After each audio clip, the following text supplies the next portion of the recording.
It's me, Egbert, once again. I'm the new owner of this station. I went out and hired the best talk radio consultant, Jeff Allen from News Talk STL, and told him to hire the worst talent he could find.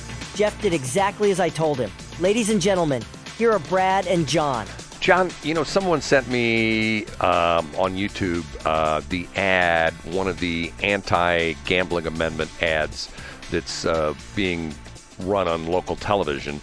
And one of the things they show in this ad is some Missouri analysis, and they actually show a picture of it, like on camera, where it says that there will be no money from gambling given to the state. Do you know about this? Do you know anything about this? Yeah, we talked about it the other day, right? This is the same group that we talked about the other day. Well, but they claim that there's no money going to be given to the state, and I'm sort of confused as to how this happens. I mean, how can one part of one side of the equation say, "Oh, the state's going to get all this education money," and the other side of the equation saying they're not going to get any money? Is this creative accounting?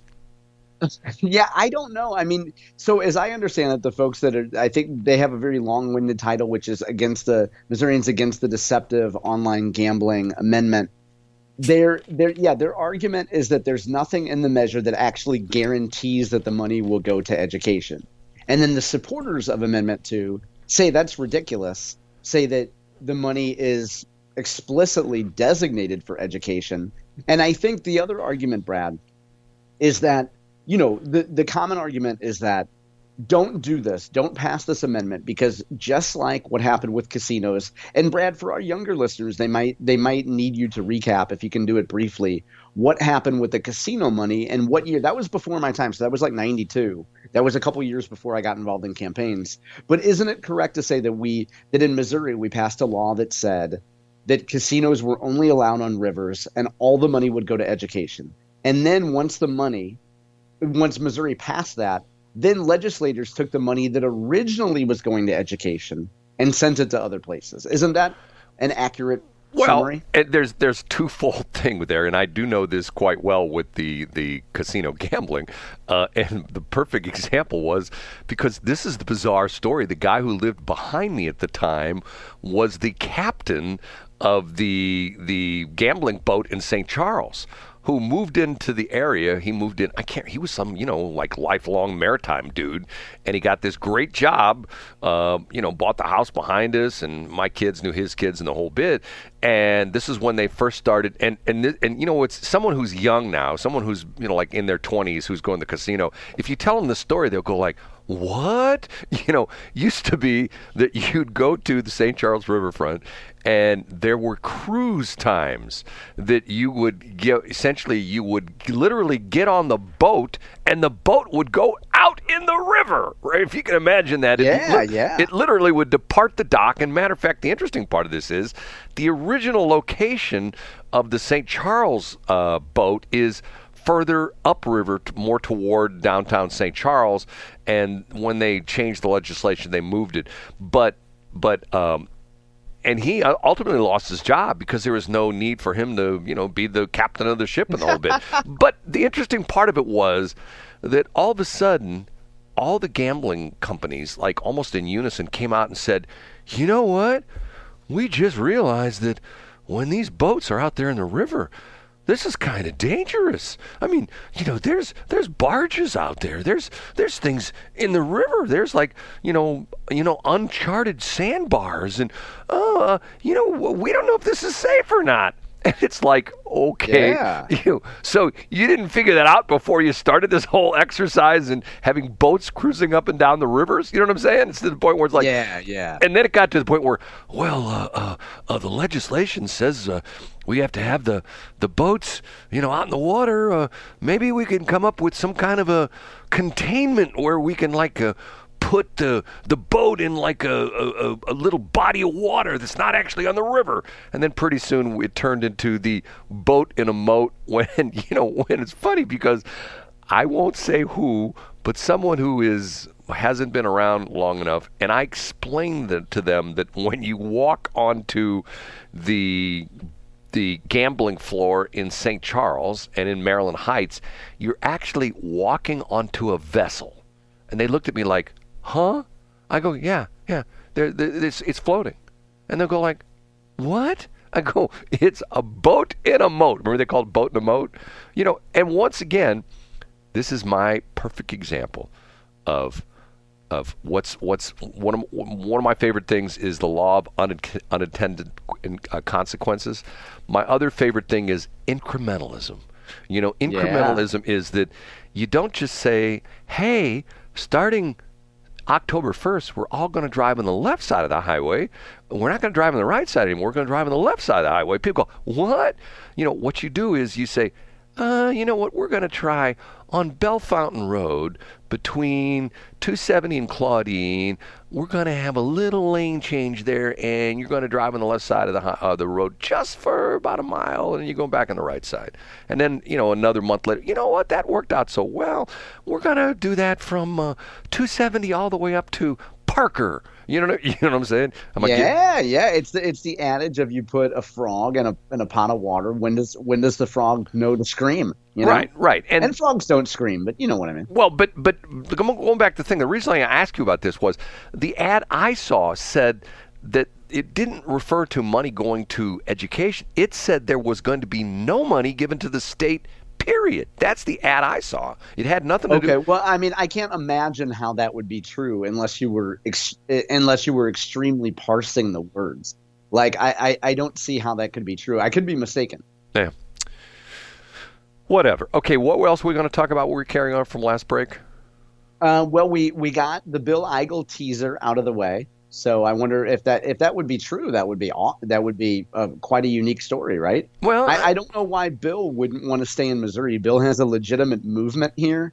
He got a huge amount of the vote here. Let's not forget. Now even though he didn't win that primary, there's a lot of people that look to Bill Eigel. You know what I mean? Well, once again, I tell the story. John will roll his eyes. I've known Bill for, I don't know, probably 20 years or something like that. He was one of our clients when he used to own St. Louis Skylights, which is his company. Bill's an interesting guy. Came out of the Air Force. Him and his wife were both in the Air Force. I think they were in the Air Force for like 8 or 9 years. It was, it wasn't your little 3 or 4 year in engagement, or what do they call it? Sign up or whatever when you go into the military. And I always liked him. Got along with him well, but then he got mad at me. He got mad at me when that nasty Cindy Cristofanelli got me in trouble with him out his fundraiser. Well, you know what? Yeah, what a rabble rouser she is. And Brad, you've had a long and arduous week. This would be a good time to point out that, like, one of the best things about us doing the show over the last 10 months is when we started the show, you still had an imaginary beef with Bill Eigel. And then something changed. I don't know what possibly it could have been. And you claimed that you had a beef with him. And then after a simple interaction, we realized, no, there was never any beef. And then, if I recall correctly, he started returning your calls, right? No, he still doesn't return my call. Well, he was on our show after you said he wouldn't come on. So that's inspirational, right? It just shows you could have an imaginary beef. And then there could be an external circumstance, like you start a show with John. And then all of a sudden there's no beef anymore. Well, you know what? I was going to wait till next break, but we just bringing them up, so let's just call them right now. See what happens here. Hold on a minute. Eigel. How come I can't type this morning? Here he is right here. Okay, let's dial the old number and see what happens here. Okay, we'll see if he answers.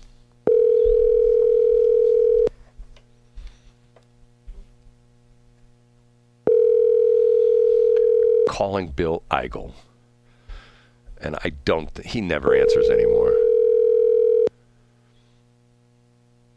I don't think he's Your call has been forwarded to voicemail. The person you're trying to reach is not available. At the tone, please record your message. When you have finished recording, you may hang up. Hey, Bill, Brad Hildebrand, I'm on the air right now with John Combest. This is the BJ Show. You know what? We have a question for you. You came up in our morning top 3. Actually, you weren't in the top 3, but that's a whole other story. We're on the air till 8 o'clock. This is Friday morning, September 20th. If you get this message before 8 o'clock, call me back at 314-280-8880. 314-280-8880. We'd love to have you on the air. Bye. Okay, so I did my thing. He won't call back. I think maybe he listened to C Block yesterday on our show number 201, which was yesterday. Maybe he heard the advice, Brad, that you don't always have to stay chained to your phone. Or maybe he's a Brad Hildebrand type, and somebody came knocking on his door right before you called, Brad, and maybe he answered his door like a Brad Hildebrand would do. John and I are polar opposites when it comes to that, because John has made it known that he doesn't talk to anybody on the phone. He doesn't answer anybody's phone. He doesn't get into the FOMO thing. And I tell the story about, which is true, about my old days of having a pager, way before cell phones and things like that. And not, I told you about my disco repair service. Yeah, you did. Also, and I'll tell you, this is interesting as well, too. Also, my voiceover business, when I was doing like commercial voiceover, I still do a little bit of that, not as much as I used to. But I was not, not like one of the top talents in St. Louis. But the interesting thing was, I got business because they could get a hold of me. And sometimes they would tell me that. Well, we tried to call Chuck Connors. They'd go through this whole list of these guys who are like the voiceover dudes. And we couldn't get a hold of them. So could you be here in a half an hour? I'll be there. Once again, but John. Wasn't it amazing? Wasn't it amazing, Brad, before we had text messaging and emails? Hold on, I hear the Judds. Whoa, Grandpa Brad, tell me about the good old days when people used the phone because it's 1986. No, they used the phone. They used my pager. They would page me. See, oh, that was the yeah, thing. That's right. They would page me, and I would respond. And even to the point where sometimes if I was working at the office on Saturday, with my lighting company, I'll tell you right up front, I answered a phone call on a Saturday, which over the course of 10 years made me about $30,000. Wow. I'm telling you, I answered a phone. I was in the office on Saturday. This is like, once again, this is like pre-cell phone kind of stuff. I think cell phones were around then. And the phone rang from my lighting company, and I answered the phone. And it was this guy who owned a bunch of different, I won't say what kind of companies, but he wanted to use I used to do lighting stuff, and he wanted to use my lighting, I did lighting rentals, one of my businesses. And I said to him, well, yeah, I can handle that. And he tells me up front, he says, I went through the Yellow Pages, because I listened to the Yellow Pages back in the day. Yeah, oh, Grandpa, tell us about the good old days. And he says, you were the last person I called in the Yellow Pages. Now, this is interesting. He says, originally, I didn't call you because you didn't have a featured listing. Remember in the telephone company? Oh yeah, you had to pay extra. You had to pay right? extra. If you got a business line, you got a listing in the Yellow Pages, but you had to pay extra money to have like back in the day, the attorneys would have like full page ads and stuff like that. So literally over the course of like 10 years, I made like $30,000 or $40,000 from this guy, and it was a crazy thing because of the fact that, you know what, Brad, it works for you. And that's why you're going to continue doing it. But John, here's the interesting part, and this is where I will go against you. Okay, you can sit there all you want. It's my own time. Nobody bothers me. Blah blah blah blah blah. But let's go back a few months. Let's say it's middle of July, and on a Saturday afternoon at about 4:00, your air conditioner conks out. Is John Combest going to say, well, I know that all the good air conditioning companies won't answer the phone until Monday at 8 o'clock. I'll just wait till Monday at 8 o'clock to call someone to have them come out and take a look at my air conditioning. Are you going to go online and find out an air conditioning company that will come out in the next hour to take a look at your air conditioner? Which one of those are going to use, John? Brad, am I an air conditioning company? No, you're missing what I'm saying, though. No, Brad, no, you're missing what I'm saying. Am I in the business of answering a phone 24 hours a day because I sell a service, Brad? Answer that question. Am I an air conditioning company?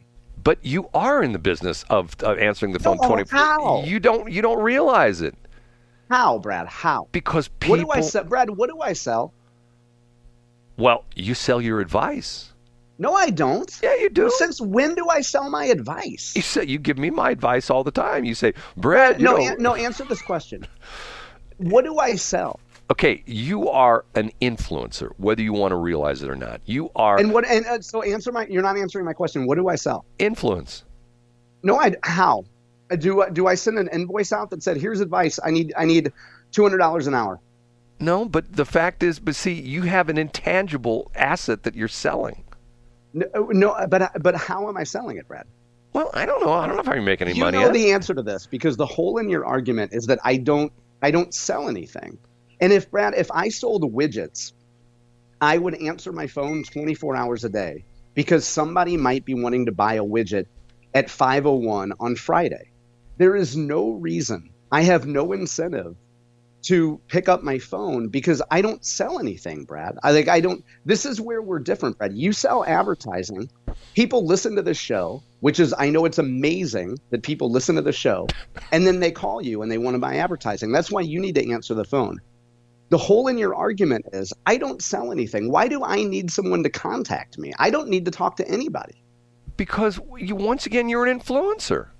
But Brad, you're not answering my question. What am I selling? Well, who is going to call me that I want to? John, and I don't want to. Who do I want to influence? Here's John Combest. John Combest owns a gas station. He's on the corner of Lindbergh and Ladue Road, fancy schmancy area. And John says, "Hey, come on in. Gas is free." That's the business you're in. You give free stuff away.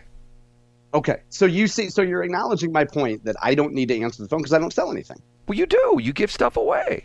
What do I give away? You give. But why does? But I don't need. But help me understand this, though, Brad. Why would I? Why? What does that have to do with needing to interact with people? I see.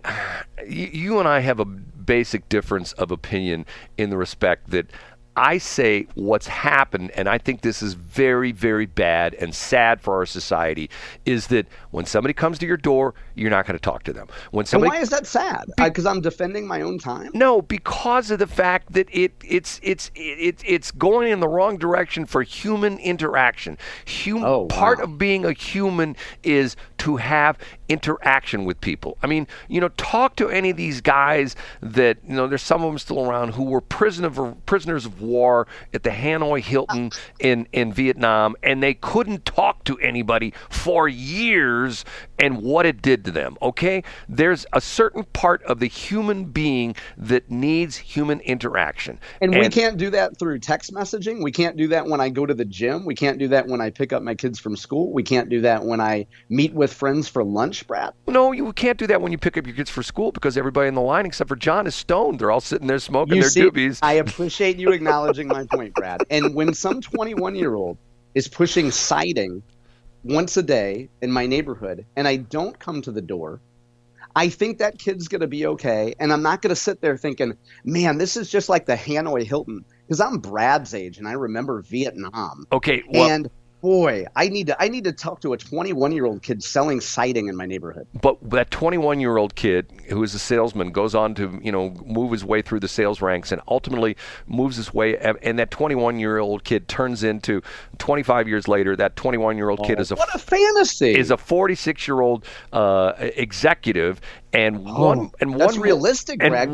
Keep going with the realism. One morning he wakes up, listens to the BJ show, and he says, "That John Combest, I understand he used to work for Monsanto and then Bayer. I have a position in my company. I'm looking and for." I'm not. It's like your ridiculous Spectracide example yesterday, Brad. I'm not going to work for Spectracide for $1 million a year. You and I agree that if you're in the service industry, you should answer your phone.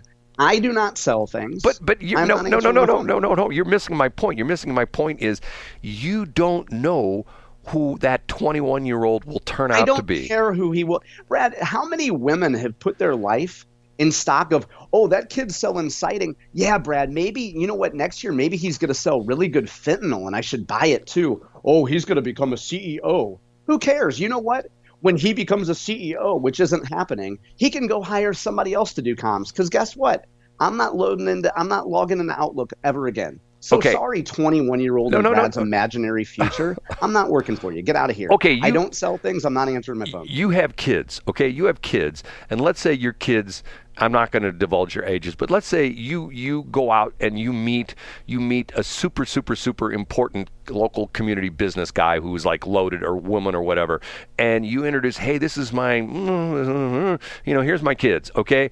And the guy, gal shakes each of their hands, your kids' hands, and say, you know what?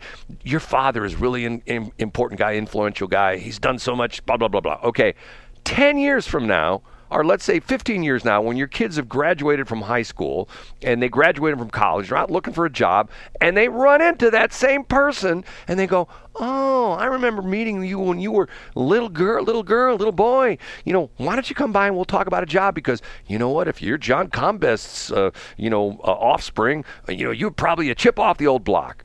See, you see. This is the fantasy stories that you create, Brad, about imaginary scenarios. This is why people stay stuck where they are, because they look at a fantasy and say, one day, one interaction will pay off down the road. You know what? If it helps for me to buy into a fantasy, like that, the fantasy story, Brad, works for you, but I live in reality. Like I live in the fact that I'm not going to answer my door hoping that a 21-year-old selling siding will become a CEO in 25 years. Like I just don't live my life in a pretend world of FOMO and anxiety. Okay, and here's the other thing. You don't, and this is the other aspect of this, is that I read all these business biographies all the time, all these incredible stories of these people that, we know as titans of industry, Henry Ford, Charles Schwab. I mean, those are oldies, but, in more current, Steve Jobs, the Elon Musks and things like that. Okay, Elon Musk once upon a time worked in a farm in Canada. Okay, if you were another farmhand and you worked, side by side with Elon Musk at a farm in Canada, and you worked your butt off, and Elon Musk liked people that worked their butt off, and now,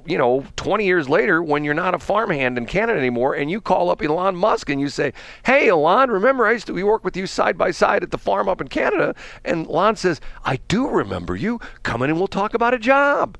That's my whole point. It's fate. You don't know. You have no idea. If I said to you, the influential people in your life, if I said to you, how did you meet those people? Chances are most of them were strange, happenstance, weird, like how I met my wife. Very strange story, okay? And to the point where had a marriage, great marriage, 4 kids, okay? If it wouldn't have been, I'd been in a crazy place, and believe it or not, I was in a damn disco up in North County, a disco called Something Else, and I saw a guy grab, at this point, I had no idea who this woman was, I saw a guy grab my future wife's butt, and I went out, and she turned around and slugged him and dealt and put him on the deck and literally hit him so hard it put him off his feet. I went up to that woman. I go, wow, I got to know you. Okay. Once again, crazy, weird happenstance. But if I was sitting at home, not answering my phone, it never would have happened. Get what I'm saying? John? Yeah, Brad, you're exactly right. Let's pretend that I didn't spend 20 plus years going to political events 5 days a night. Let's pretend like I'm a recluse. Can we just end the segment? No, we were going to keep going. Thanks for checking out the Brad and John Show podcast. This segment of the show is brought to you by John Combest's book, Stalking, Harassment, Internet Trolling, A Guide to Recovering and Rebuilding After Online Attacks. It's a great reference if you've ever been the unfortunate target of a social media attack. It's available on Amazon. Just search John Combest. That's Combest, John Combest, and the book will show up in your search results. Now it's time for another segment of the Brad and John Show. Can you handle it?